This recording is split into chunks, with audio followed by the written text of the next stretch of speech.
This is Hogwarts Legacy. The game's surrounded by controversy, which certainly has never helped sales in the past. But ignoring the fact that billionaire at the top of her ivory tower is a massive bellend, also ignoring the fact that there are horrible people at the top of every single one of your favourite franchises, I can't help but feel that we were lied to about how dark of a wizard we could be. What the hell? Why won't they let me murder children? But I'm pretty sure I figured out a way to be worse than Voldemort. The game starts with a character creation screen, and seeing as I can't make him bold grey and invert his nose, I settle for the sickest blue fade the 1800s has ever seen. So not only did they charge me an extra 20 quid for the Dark's art pack, I can't even dress myself like my lord and saviour. Do better, developers. Do better. They've basically just profiteered on my lust for blood. Back to the character creation, you'll notice I've given him a proper scar. Let's be honest, at this point the lightning bolt is basically the sign of a massive pussy. I have, Professor. But don't worry, I balanced him out with the highest pitched voice I could. It's gonna be very funny hearing him say Avada Kedavra later. This is Professor Fig, and he gives off the same energy as the king from Shrek. There's also this lovely weirdo. He's an interesting sort, and I'm sure he'll make a valuable member of the team.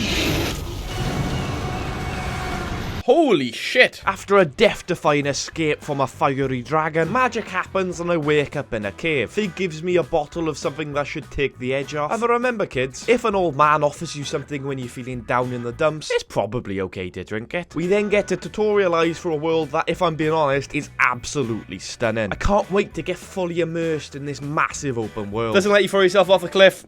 Nah. 2 out of 10 for me. How am I supposed to live out my greatest fantasy? I'm able to show off my parkour skills to this old man, but he makes a massive mistake by telling me how to blast shit with my wand. I'm sure that's not going to come back and bite him on the arse later, and I'm certainly not going to turn a simple blasting spell into my entire personality.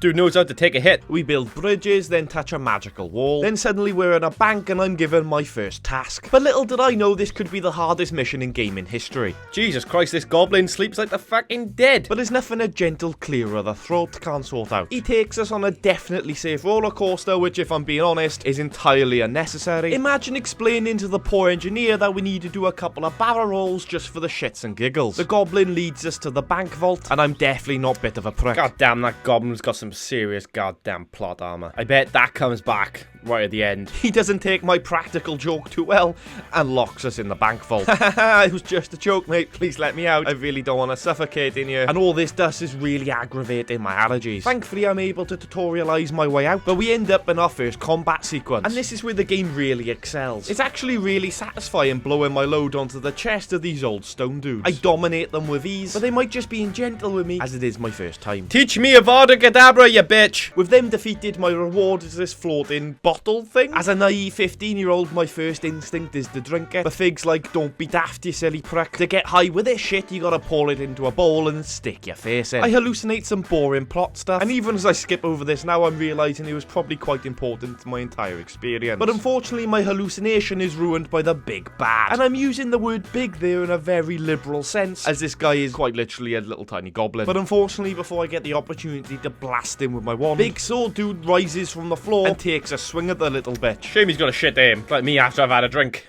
All over the place. More magic happens, and we end up in the grounds of Hogwarts. Are you alright? Aye, but I'm sound. We're a little late for the sorting ceremony, but it's no drama. Well, until... Gryffindor. Oh, bollocks. I don't want to be a good guy. And with a name like Voldemort, who can blame me? Slytherin is the only house for me. You belong in Slytherin! Yes! Actually, probably shouldn't celebrate that. Celebrating joining Slytherin is like joining the Tory party. Although green definitely is my colour. It seems Professor Weasley has taken a fancy to me, and she offers to show me to the common room. Although that's probably quite unusual, considering I'm pretty sure she's a Gryffindor. Maybe she wants me to slither in those robes, if you know what I mean. I can be quite resourceful. And that's where we move on to the second problem with this game. There's zero romance options. I'm not saying I want to pull this fine-ass MILF, but the fact you can't get fingered behind the bike shed tells me that the devs definitely don't have a clue about British culture. I wake up on day 2 having still not learned the Avada Kedavra curse. Like, what is even the point of being a Slytherin if I can't torture first years? My new friends are gonna hate me after they see what I've done to our bedroom. I enter the common room and it's full of like-minded individuals that look down on everybody else's scum. Goddamn plot armor. I introduce myself to Sebastian Sallow. Oh, you already know he's a prick. More like Sebastian Swallow.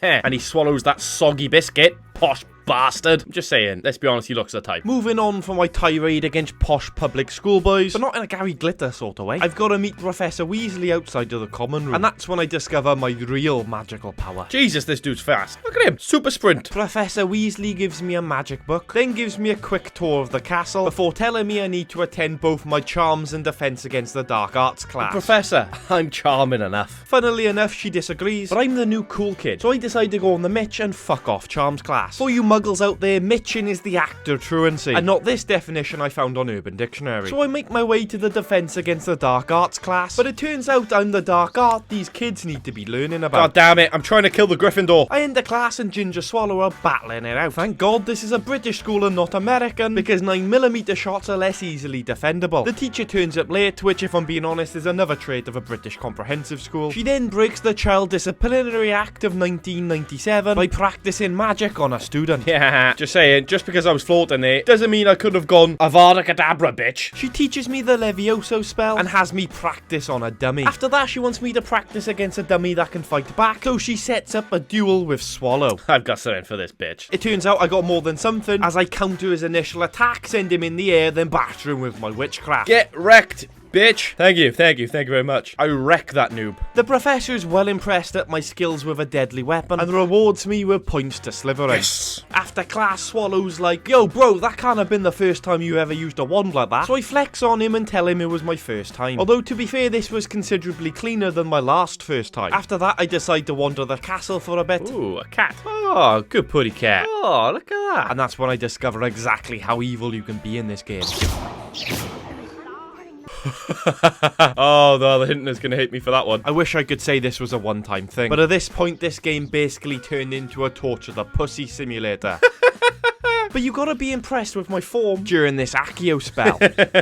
Well, the Internet's gonna hate me for that one. Leave a like if you too enjoy dominating pussy. Cats, that is. I once again make my way through the castle, doing sick barrel rolls and overall just being a massive menace to society. But don't worry, you'll be glad to know I'm over the whole abusing cat thing. Last thing I want is this video to be labelled as controversial and end up being cancelled on Twitter. Unlucky putty cat. But please feel free to give it a go. I again meet Professor Weasley and she's like, you need to go to Hogsmeade so you can do some shopping. Those poor local workers need a boost to their economy. But first you're going to need to learn the Reparo charm because the plot will require you to use it pretty soon. So we've got to go chat to Professor Ronan, and you'll be glad to know I'm definitely over the whole torturing cats phase. But when I get to Professor Ronan, he's like, I can't just teach you the spell, that would be too easy. So he makes me run around the castle chasing pages from an old book. Took me a minute, but after I figured out you don't have to necessarily blow everything up in this game, I figured it out. Ooh, cat. But don't worry, it would be boring if I blasted cats for a third time in this video. That cat went absolutely flying. My name is literally Voldemort. Give me a break. If only a new student were to help me with my sad predicament. Shut up, bitch. The professor then teaches me Reparo, but before heading straight to Hogsmeade, I decide to scroll through the menus for a bit. And forgetting this is an RPG, where clothing literally gives you stat boosts, I remove it all and decide to run around in my pajamas. Well, other than a dapper cap, that is. Yeah, why not me, governor? So dressed like a rightful reject from the Peaky Blinders, me and Swallow head to Hogsmeade. He makes me collect shit from bushes, then I run into the national flower of Wales. Like daffodils, but loudadils.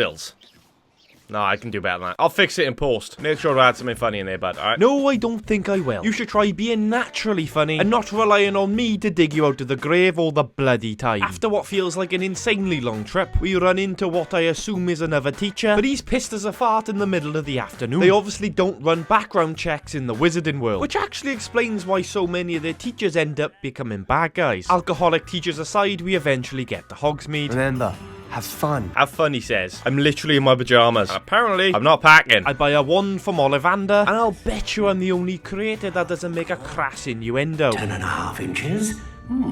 You might do. 10.5 inches tends to do the job, I'm told. I choose the only white wood that's 14.5 inches while stiff. I also choose a dragon heartstring core because a horny horse and a shit bird aren't cool. Then while leaving with his back turned, I take a little 5-finger discount. Cheers, bud. I do a bit more shopping around the village, and I really think you need to check the hard drives of this fella, because he's more than happy to buy my entire school uniform off me. I then meet back up with Swallow in the square. That's when we get attacked by a massive troll. Well, that's a plot plot twist and a half, innit? Luckily, I'm one speedy boy. Unfortunately, Swallow isn't as fast. Fortunately, everybody knows a troll's greatest weakness is a 15-year-old with 14.5 inches of solid wood. Apparently, I'm too early in the story to learn the killing curse, which would at least seem fairly merciful, unlike me invoking ancient magic and blowing the beast up from the inside. Damn, son, that was as good as a Thanos snap.